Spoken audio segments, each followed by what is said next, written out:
Hi, everyone, and good evening. Welcome to day 49. As I said yesterday, 7 squared, so 7 weeks. That's really quite wonderful. Before I get underway, as usual, I'm showing off today's t-shirt. And it's a bit of a throwback. Unless you're really a geek into history and have been around for a while, Apple used to be, first of all, Apple Computer, and their logo used to be a 6-colored apple rather than just the white one you see today. People who used Apple products way back when used to refer to themselves as 6-color bleeders, and that was the geekdom there. I have too many tech shirts, having been in the industry as a software engineer for so long. But I am now in music, so let's talk about music today.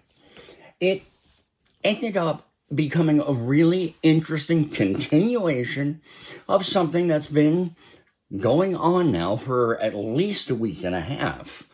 I think, however, today it may have been one of the first days where I started getting actual evidence that the idea might be real and not just philosophical optimism.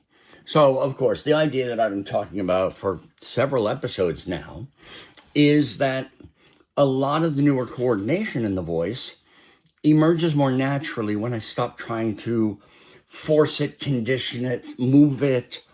When I arrange it, it doesn't quite settle. When I relax into it, it gets better.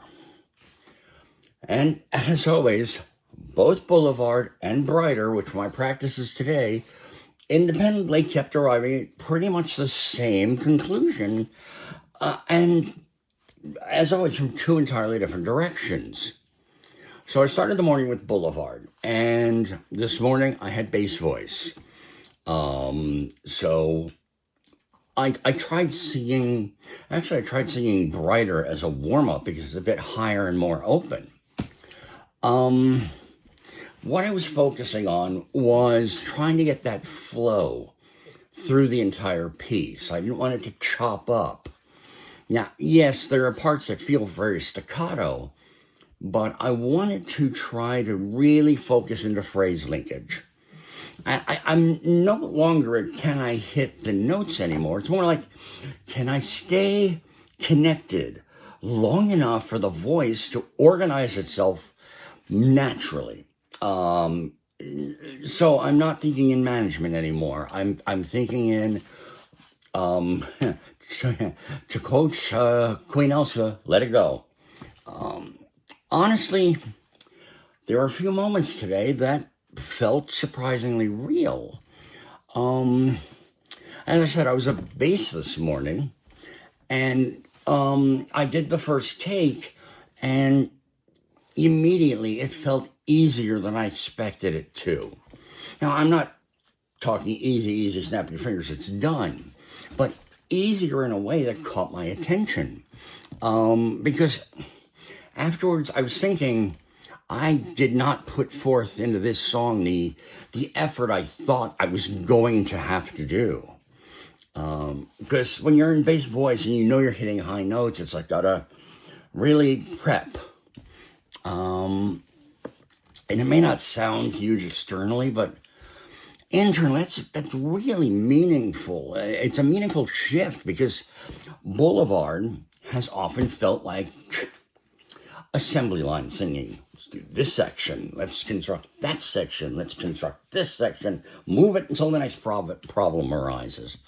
But today there were moments where the phrase itself seemed to carry the coordination forward instead of me having to manually drag it along all the way. The bass section 2, became a real standout moment in the morning. When I listen to the reference track, I marvel at the quality of the members of the bass gang, because that bass note, which feels like it should come just so naturally, always has little waverings, little breaks, and the microphone, of course, is a huge judge of that. But when I got to that section, those first few notes, they hit. They hit with the right color, the right attack, the right energy. My actual thought was they were so right where they were supposed to be that I considered saying that I would put the first 5 notes that I sang in that section on an album. I would be okay with that. Of course, then the 6th note came along, and I'm not there yet, not by a long shot. But those 5 notes were 5 notes more than there has ever been before. So that was huge for me. What's interesting is that the instability itself is narrowing down into very specific locations now. Obviously, the first one that always comes in, I walk a lonely. Lonely keeps revealing itself as this little destabilization point where the vocal color just temporarily disconnects before the system reconnects again afterwards. So the problem no longer feels broad and chaotic. It feels localized, almost architectural. And through the rest of Boulevard, that just kept happening. The pre-chorus, the connection was actually really strange there because I'm always trying to connect section to section. And the pre-chorus was connecting just fine into section 2, but that connection will fall down after that first note. So it's like section 2 was reaching out, grabbing the first note. The first note was like, okay, I'm being held, and not grab onto the next note. So continuity is getting weird once I'm inside a phrase. The chorus, of course, kept turning into the wrestling match between techniques. Section 4 did the thing it's been doing regularly, where it feels when I sing it like it's all connected right where I want it to be, and then I put it on playback, and it's weaker flow, vocal color, notes drifting away. It feels right, sounds not right. Which, honestly, that may be one of the strangest parts of this whole process lately. And that is that my internal experience and the playback experience don't always represent what I think is the same experience. And the more I looked at that session overall, the more one pattern just kept surfacing over and over again. The newer coordination seems to appear most reliably when the continuity is allowed to carry the phrase naturally. It immediately starts collapsing when I begin trying to manually manage that outcome. So at this point, Boulevard increasingly no longer feels like a game of technical survival. It feels more like trying to teach the system how to remain connected long enough for the voice to continue organizing itself. At one point, I hit something correctly, and the Buffy musical fell out of my mouth because I'm sitting there going, where do we go from here? It's honestly that weirdly became the entire summary of that whole session. The piece feels less like brute force construction lately, and more like standing at the edge of some newer coordination that still doesn't fully trust itself yet. I wanted to continue into take 106. However, I had the first nibbles of fatigue, and as that started showing up, honestly, stopping there felt healthier than trying to force extra output once the continuity itself was beginning to destabilize. really, I am learning that you do not chase and you do not say, I need to do another one. Because if your body is not accustomed and starting fresh, except for having tried to take in new knowledge, you're going to be pushing even harder. So, strangely enough, the brighter session ended up reinforcing almost exactly the same larger idea again. Brighter, however, is approaching things from a much more emotional and theatrical direction instead of a purely musical one. One of the biggest challenges today, it wasn't a challenge, but it was a change. One of the biggest changes today actually wasn't even vocal. It was environmental. Little workflow refinements from the last several days are finally starting to meaningfully change the feel of the rehearsal space. That's kind of convoluted, but let me explain. The count-in has actually evolved into this little protected buffer between takes where I finally have enough time to stop the transport, breathe, think, make notes before immediately having to climb into the next one. And the spacebar stop method that I talked about completely changes the rhythm of the rehearsal. I'm no longer doing a combination. I'm just going to take 3 times because take number 2 is just going to start when I'm done with take number 1. And I'm no longer trying to race across my large work area, trying to grope for a stop button. So the loops, even if I miss the end, because there is this 4-point count in, or 4-beat count in, that is actually playing the 4 beats before where I sing, I can hit stop there. I haven't gotten into the next take, and I don't have a little bit of early take. So that's really made things less tense around just putting something down. Once these things started calming down, once I didn't have to think about them or stress about them, everything starts calming down in the performance. So brighter this morning was initially recalibration. But the vocal color is already noticeably more stable than a lot of the earlier exploratory sessions. There are certain words that sort of step outside the continuity. And I think what it is that those lines or those specific words really trigger more of an imitation of CB than trying to find my own way through it. For those who have been following for a day or two, but not quite as long, CB is a reference to the original vocalist in the reference track from the original performance. I will be doing another spoiler episode on the series Hazbin Hotel soon, because I want to do a further deeper dive. Again, Brighter is from season 2 of Hazbin. Check the series out. It's guaranteed to offend you somewhere. Anyway, so the words were stepping out, but the larger realization was really becoming much clearer.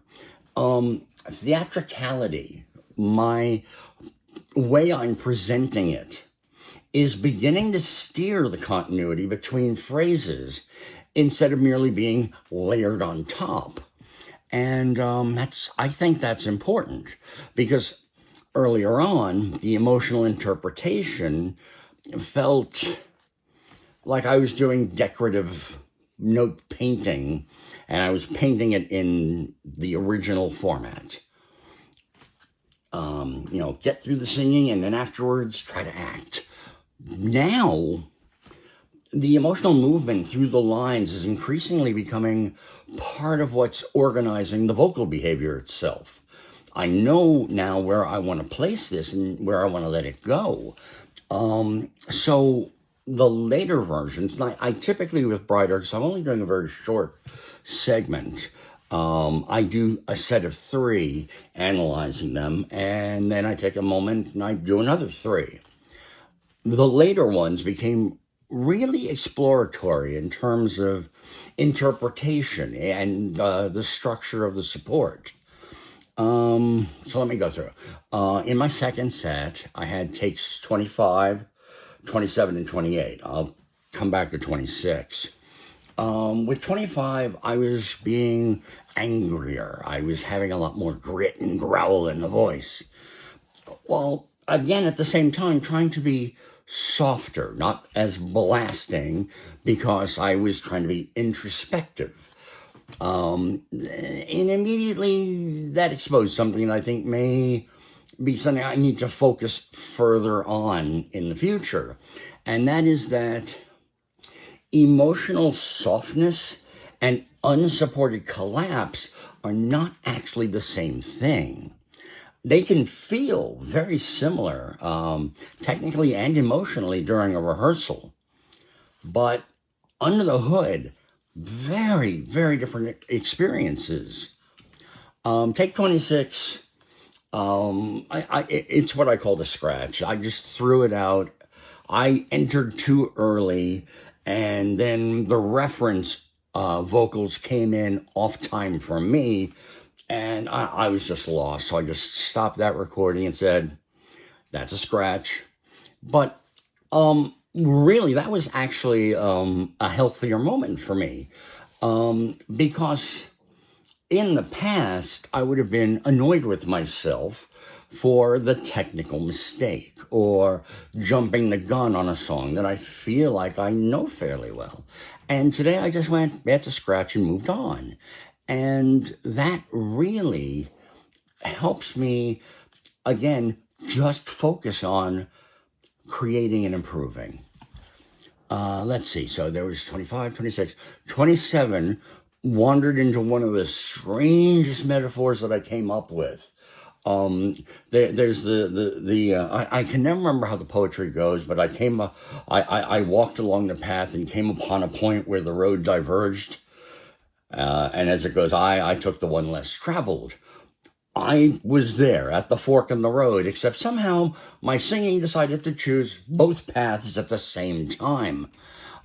One side of the interpretation was pulling inward towards something softer and introspective, while the other side was still trying to move theatrically forward with stronger dramatic momentum. And underneath it all, the support system itself still hasn't fully figured out how to coordinate one of those ideas, let alone both at the same time. So honestly, that may be one of the clearest descriptions of where Brighter currently lives. 28, the continuity between phrases started holding together much more convincingly. It's not locked into place. It's definitely not locked, but increasingly connected. It's 4 lines I'm singing that I refer to as verse 1A. If you're familiar with Brighter, the spoken section, a little bit of verse, a little more spoken section, and then sort of concluding that first verse. So I break those up. The 4th line for me, is still feeling a lot like driving without a map, because there is one word in the 4th line that is punched. It's hit with emotion. It snaps out. And that word sits rather awkwardly inside the phrase. Outside of that, the emotional ride between the lines increasingly started carrying itself naturally instead of behaving like a disconnected performance event. By that 4th line, there is subconscious preparation for this point. There is decay out of that point. And that's a line that I really just am trying to mentally wrap myself around. Anyway, by the end of the session, the whole thing increasingly stopped feeling like assembling disconnected pieces manually. It started feeling more like I was fitting two pieces together to decide whether or not they were set and ready to be glued. And I think that's where the larger story of everything has been, is that I'm starting to find those join points, but it's not quite evened out yet to commit to locking that completely in. So, not perfection. I'm not looking for arrival. I'm not looking for mastery. But right now I'm looking for longer stretches where my emotional interpretation and the support structure and my environment that I'm in and the vocal coordination and so many other things just become capable of coexisting in that same space long enough for something genuinely musical to begin emerging on its own. It's been today quite an adventure. Anyway, I'm going to wrap it there, but I want to thank people for following this journey with me. I was relatively surprised. I had an increase in subscribers that was a bigger number than I'm used to. So thank you for joining in. If there are questions, feelings, opinions, definitely make a comment. Oh yeah, I'm supposed to do the like it, subscribe. I'm not in it for the algorithm right now. I don't plan to be in it for the algorithm. It's my journey. And I will continue my journey tomorrow, because tomorrow after 49 comes 50. And I have to celebrate. Not necessarily by forcing celebration in the practice, but I want to celebrate that I have gone over 7 weeks and hit a nice round number. And it's been with those of you watching the episodes with me, and I cannot appreciate that enough. So, 50 days, a little surreal to say it, but until tomorrow, day 50, later.